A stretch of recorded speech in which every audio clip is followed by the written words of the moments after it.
Welcome to our voice. నేను journalist నవత.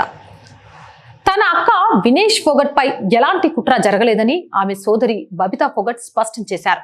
అదనపు బరువు కారణంగా ఆమె పోటీ నుంచి తప్పుకోవడం ఇది మొదటిసారి కాదని, గతంలో కూడా ఇలా జరిగిందని ఆమె గుర్తు చేశారు. 2012లో కూడా 200 గ్రాముల బరువు ఉన్నందున ఆసియా ఛాంపియన్షిప్ కి అర్హత సాధించలేకపోయిందని బబిత తెలిపారు. ఇలాంటి సమస్య వినేష్ విషయంలో మాత్రమే జరగలేదని, చాలా మంది ఆటగాళ్లు అదనపు బరువు కారణంగా పోటీకి దూరంగా ఉంటున్నారని బబితా ఫోగట్ తెలియజేశారు. అంతేకాదు, మరోవైపు తన సోదరి వినేష్ ఫోగట్ రెజ్లింగ్ కు రిటైర్మెంట్ ప్రకటించడంపై స్పందించిన బబితా ఫోగట్ అది తమనెంతో బాధించిందని, మమ్మల్నే కాకుండా భారతీయులందరినీ ఆశ్చర్యపరిచిందని తెలిపారు. తన నిర్ణయాన్ని ఉపసంహరించుకోవాలని చాలా మంది వినేష్ ని కోరారని వివరించారు. ఇది నాకు, నా కుటుంబానికి మాత్రమే కాదు, యావత్ దేశాన్ని బాధించింది. వినేష్ కి మనమందరం అండగా ఉందాం. ఆమెతో మాట్లాడి మళ్ళీ మైదానంలోకి తీసుకొచ్చి 2028 ఒలింపిక్స్ ఆడేందుకు ధైర్యం కల్పిస్తాం అని పేర్కొంది. వినేష్ ని రాజ్యసభ అభ్యర్థిని చేస్తానని భూపేంద్ర హుడా చేసిన ప్రకటనపై బబితా ఫోగట్ మాట్లాడుతూ, నేను హుడాజీని ఒక్కటే అడగాలనుకుంటున్నాను. మీ 10 ఏళ్ల పదవీ కాలంలో ఎంతమంది ఆటగాళ్లను రాజ్యసభకు పంపారు? మీరు ఈ కుటుంబాన్ని విచ్ఛిన్నం చేయడాన్ని ఆపాలి. నేను భూపేంద్ర హుడా, దీపేంద్ర హుడా ఇద్దరిని చేతులు జోడించి అభ్యర్థిస్తున్నాను.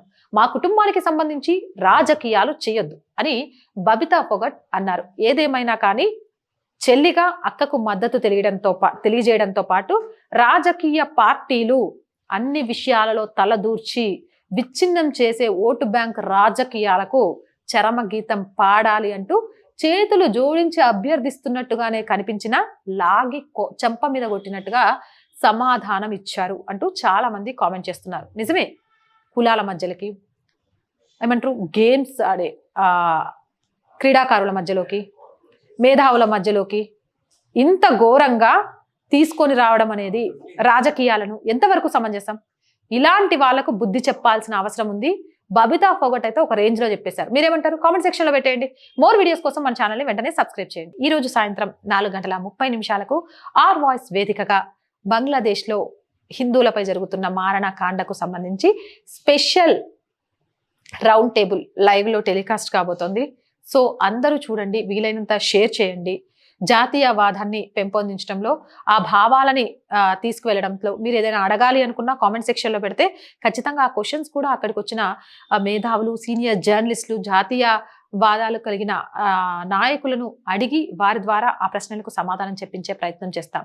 మన ఛానల్ 1,00,000 సబ్స్క్రైబర్స్ చేరుకోవడంలో మీ అందరూ పోషించిన పాత్ర, మీ అందరూ ఆదరించిన తీరు మరువలేంది. అలానే ఆదరించండి.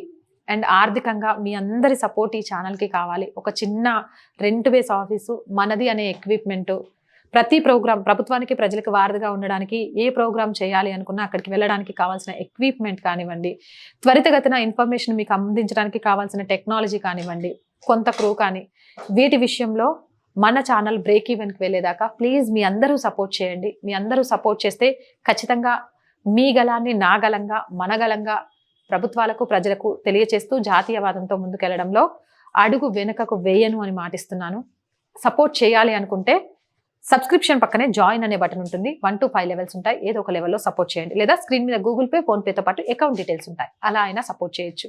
జై భారత్. మరొకసారి ఆర్ వాయిస్ ప్రేక్షకులకు స్వతంత్ర దినోత్సవ శుభాకాంక్షలు.